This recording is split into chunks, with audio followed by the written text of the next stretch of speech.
Hey there, subscribe to my channel, and also press this bell icon so you never miss any new updates, cause whenever we upload new video you will get a notification on your phone.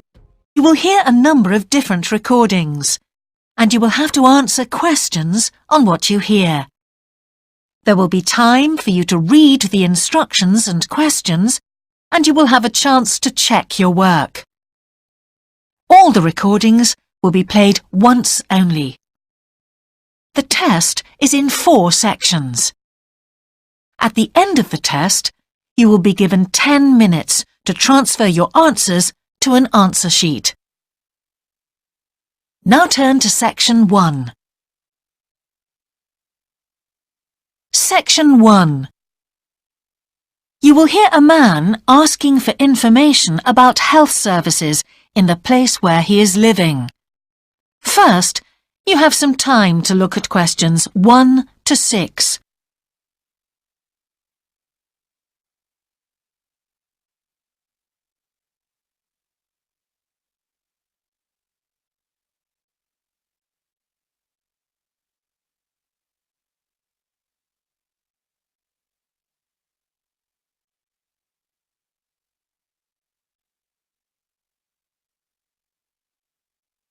Now we shall begin. You should answer the questions as you listen, because you will not hear the recording a second time. Listen carefully and answer questions 1 to 6. Can I help you? Yes, I've just moved to this area with my wife and children, and I'd like to know where we can all register with a doctor at a health centre. Oh, OK. Well, there's Dr. Green at the Harvey Clinic. We always recommend her for babies because she's very good with them and she runs a special clinic. Oh, actually, my youngest child is 5, so that wouldn't be any good for us. Right. Is there anywhere else I could try? Yes, the Eshcol Health Practice is the next one on my list. How do you spell that? Eshcol. And it's Dr. Fuller who has space on his list. The clinic only opened a year ago, so the facilities are all very modern. That sounds good. And it's particularly good if you're busy during the day because they also do appointments in the evening. They're closed on Saturday, though. The only other place on the list is the health centre on Shore Lane. You can register with Dr. Gormley. That's Gormley. He's new there, but the centre has a very good reputation. Oh, yes. I think I know the road. That would be the best one. Thanks. Could you tell me, will all their services be free? There are usually some small charges that doctors make. Let me see what it says about the Shore Lane Centre. If you need to be vaccinated before any trips abroad, you won't have to pay for this. What else? The Sports Injury Treatment Service operates on a paying basis, as does the Nutritional Therapy Service. Some health centres do offer alternative therapies like homeopathy as part of their pay-to-use service. Shore Lane are hoping to do this soon. I think they may start with acupuncture. Oh. And finally, if you need to prove you're healthy or haven't had any serious injuries before a new employer will accept you, you can get a free fitness check-up there. But you'd most likely have to pay for insurance medicals, though. OK, thanks. Before you hear the rest of the conversation, you have some time to look at questions 7 to 10.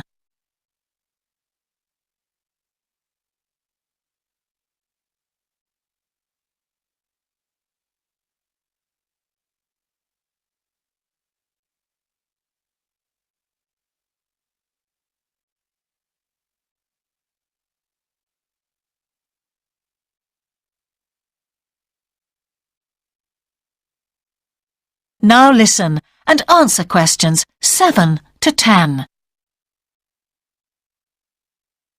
You might also be interested to know the centre is running a pilot scheme of talks for patients. I've got the list here. Actually, they look very interesting. What sort of things? Well, the first one's about giving up smoking. It's next week, the 25th of February at 7 p.m. and that's in room 4. It says the talk will stress the health benefits, particularly for people with asthma or heart disease. That sounds very interesting. There's also a talk for families with children. It's on healthy eating and takes place on the 1st of March at 5 o'clock. Will that be at the health centre? Actually, it's at the primary school on Shore Lane. I imagine they're inviting the parents of pupils there. It says here, all welcome. I might go to that if I have time. There's a couple of other talks. One giving advice about how to avoid injuries while doing exercise. It's on the 9th of March. Oh, it's a late afternoon talk at 4:30, and it'll be in room 6. It also says the talk is suitable for all ages. And finally, there's a talk called Stress Management, which is on the... That is the end of section 1. You now have half a minute to check your answers.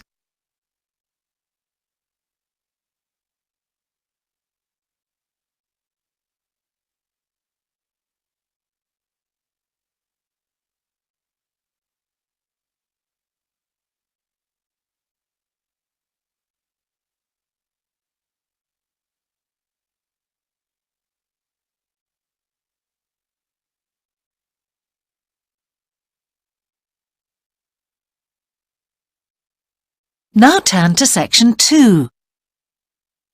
Section 2.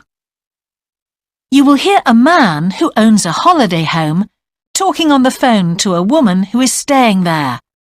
First, you have some time to look at questions 11 to 13.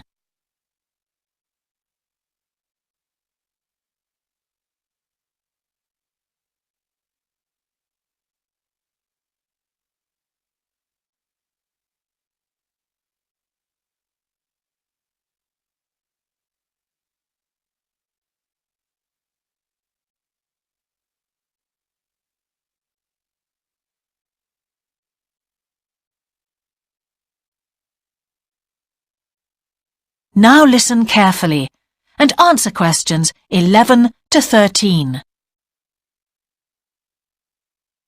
Hello? Hi, it's Laura Carlton here. We've just arrived at the holiday flat, but I can't get the hot water and heating to work. Oh, right. That's easy. Don't worry. In the upstairs cupboard, you'll find the water heater. You'll see 3 main controls on the left at the bottom of the heater. The first one, the round one on the far left, is the most important one for the heating and hot water. It's the main control switch. Make sure it's in the on position. The switch itself doesn't light up, but the little square below will be black if the switch is off. That's probably what's happened. It's got switched off by mistake. The middle one of these 3 controls, you'll see it's slightly larger than the first one, controls the radiators. If you feel cold while you're there and need the radiators on, this needs to be turned to maximum.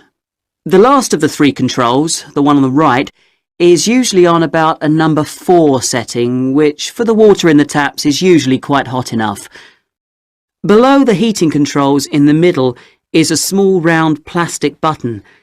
If there isn't enough water in the pipes, sometimes the heater goes out. If this happens, you'll need to press this button to reset the heater. Hold it in for about 5 seconds and the heater should come on again. Then there's a little square indicator under the 3rd knob that's a kind of alarm light. It'll flash if you need to reset the heater. It sounds complicated. I'm sure you won't have any problems with it. There should be some more instructions on the side of the heater. Call me back if you can't make it work. OK. Before you hear the rest of the conversation, you have some time to look at questions 14 to 20.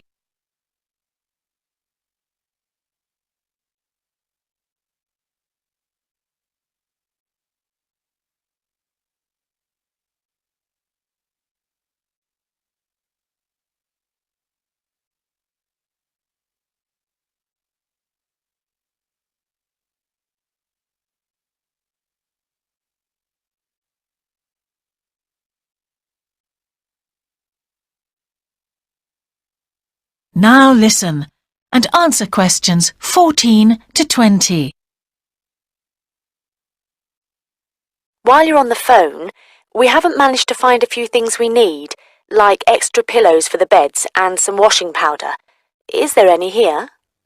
Pillows, yes.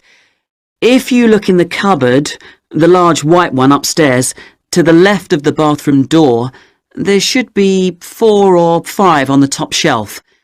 And if you want to do some washing, there's some powder for that,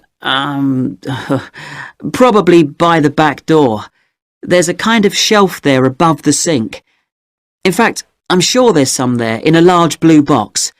You need about half a cupful for each wash. Oh, and that reminds me. The spare key to the back door is hanging on a hook on the wall by the sitting room window. Please make sure to put it back when you've used it. The previous guest lost it in the garden and I had to get another one made. And if you have any trouble with the lamps, you'll find some spare bulbs in a large cardboard box. It's on top of the washing machine with all kinds of useful things in it.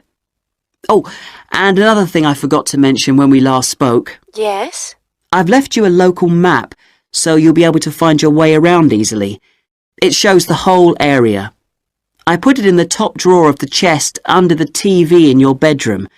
There's a whole file of local information in there too. Thanks. What about visiting the town? Can you give us any advice? Yes. You'll need to take the car. It's too far to walk from the flat, really. You have to pay to leave your car in all the car parks now, I'm afraid. I like the one that's by the station best, and you can walk to the town centre from there in 5 minutes. That's where all the best restaurants are. But if you want a takeaway, the Italian one does really good pasta and pizzas. Call 732281 for that one, or 766119 for the Chinese. They're both good, and they'll both deliver to the flat. As for places to visit, yes, do go and see the Railway Museum. The exhibition is small, but really good. It gets very crowded on Sundays, so I suggest you visit it on a quieter day, later in the week, but not on Thursdays, which is market day. You won't find anywhere to park, and it's also the only day of the week when they're not open. Anything else? Not for the moment. Thanks. That is the end of section 2. You now have half a minute to check your answers.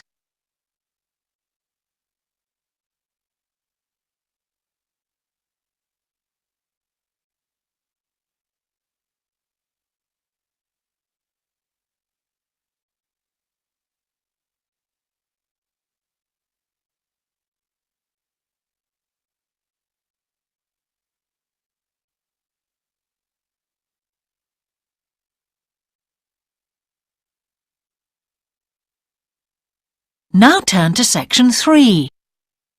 Section 3. You will hear a conversation between an English teacher called Paul and a former student of his called Kira. First, you have some time to look at questions 21 to 25.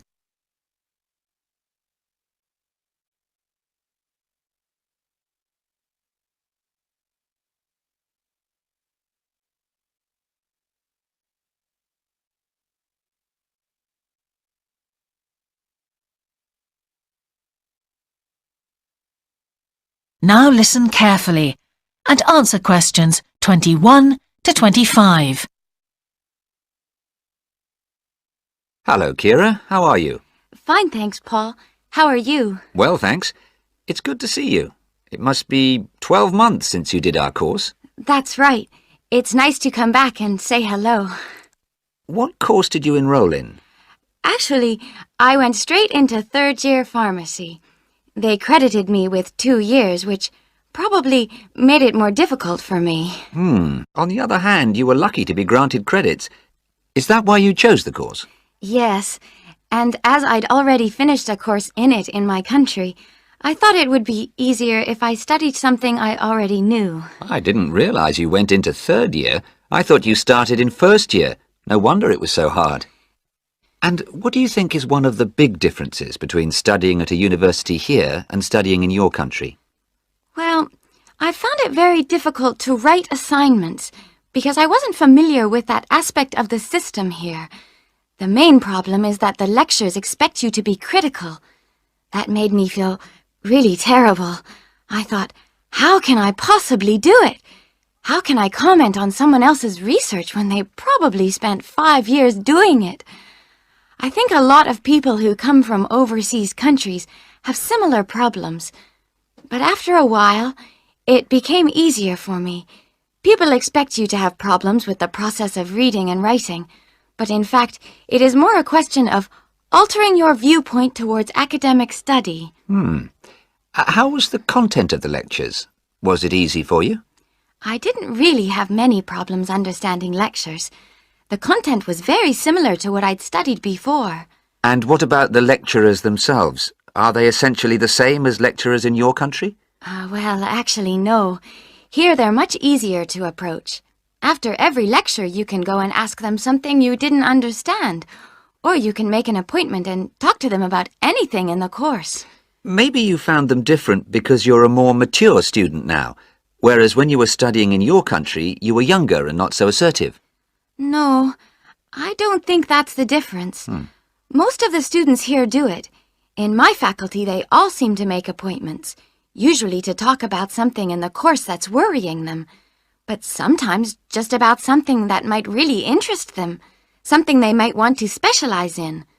The lecturers must set aside certain times every week when they're available for students. That's good to hear. Before you hear the rest of the conversation, you have some time to look at questions 26 to 30.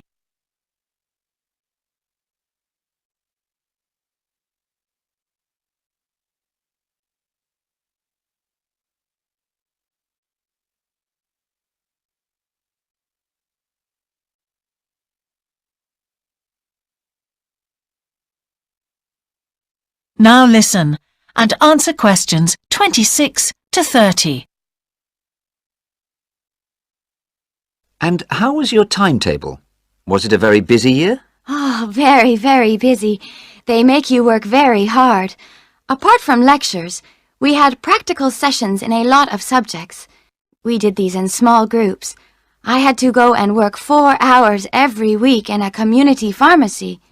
Actually, I enjoyed this very much, meeting new people all the time. Then in second semester, we had to get experience in hospital dispensaries. So every second day we went to one of the big hospitals and worked there. And on top of all that, we had our assignments, which took me a lot of time. Oh, I nearly forgot. Between first and second semesters, we had to work full-time for 2 weeks in a hospital. That does sound a very heavy year. So, are you pleased now that you did it? Do you feel some sense of achievement? Yeah, I do feel much more confident, which I suppose is the most important thing. And have you got any recommendations for people who are studying from overseas? Well, I suppose they need very good English. It would be much better if they spent more time learning English before they enter the university, because you can be in big trouble if you don't understand what people are saying and you haven't got time to translate. Anything else? Well, as I said before, the biggest problem for me was lack of familiarity with the education system here. It sounds as if it was a real challenge. Congratulations, Kira. Thanks, Paul. That is the end of section 3. You now have half a minute to check your answers.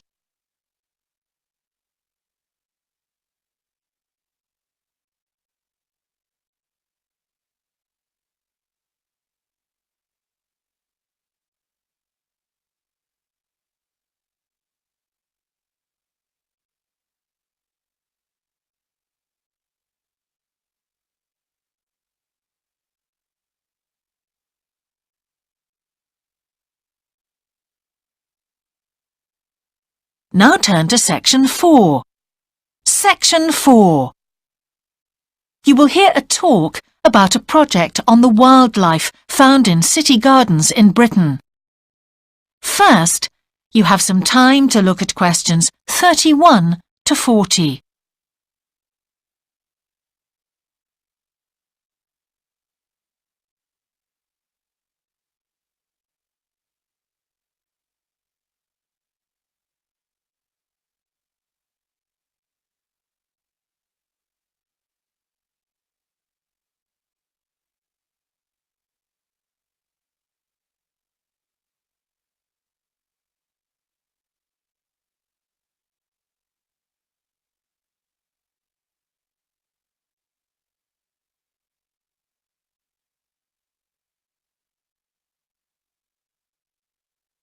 Now listen carefully and answer questions 31 to 40. Good morning. Today I'd like to present the findings of our Year 2 project on wildlife found in gardens throughout our city. I'll start by saying something about the background to the project, then talk a little bit about our research techniques, and then indicate some of our interim findings. First of all, how did we choose our topic? Well, there are 4 of us in the group, and one day, while we were discussing a possible focus, 2 of the group mentioned that they had seen yet more sparrowhawks, one of Britain's most interesting birds of prey, in their own city centre gardens, and wondered why they were turning up in these gardens in great numbers. We were all very engaged by the idea of why wild animals would choose to inhabit a city garden. Why is it so popular with wildlife when the countryside itself is becoming less so? The first thing we did was to establish what proportion of the urban land is taken up by private gardens. We estimated that it was about 1/5, and this was endorsed by looking at large-scale usage maps in the town land survey office, 24% to be precise. Our own informal discussions with neighbors and friends led us to believe that many garden owners had interesting experiences to relate regarding wild animal sightings. So we decided to survey garden owners from different areas of the city. Just over 100 of them completed a survey once every 2 weeks for 12 months, ticking off species they had seen from a pro forma list, and adding the names of any rarer ones. Meanwhile, we were doing our own observations in selected gardens throughout the city. We deliberately chose smaller ones because they were by far the most typical in the city. The whole point of the project was to look at the norm, not the exception. Alongside this primary research on urban gardens, we were studying a lot of books about the decline of wild animals in the countryside and thinking of possible causes for this. So what did we find? Well, so much that I just won't have time to tell you about here. If you're interested in reading our more comprehensive findings, we've produced detailed graphic representations on the college website. And of course, any of the group would be happy to talk to you about them. Just email us. What we've decided to present today is information about just 3 species because we felt these gave a good indication of the processes at work in rural and urban settings as a whole.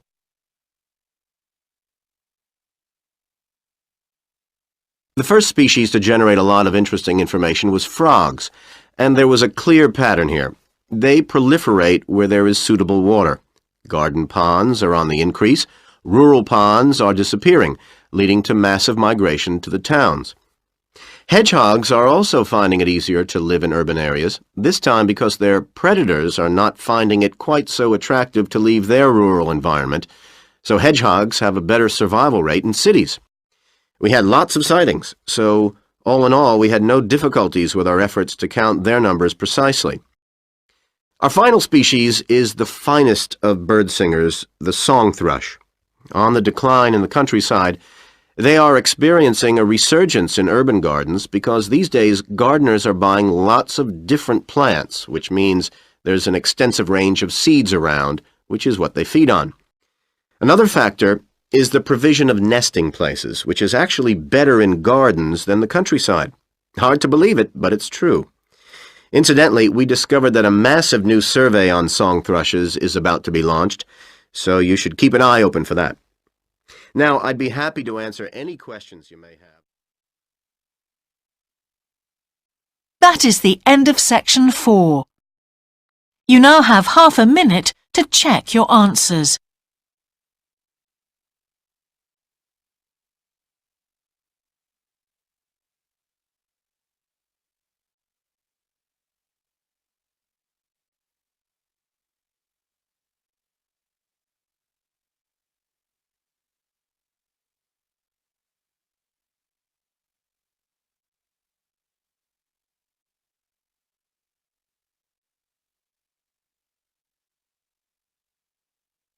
That is the end of the listening test.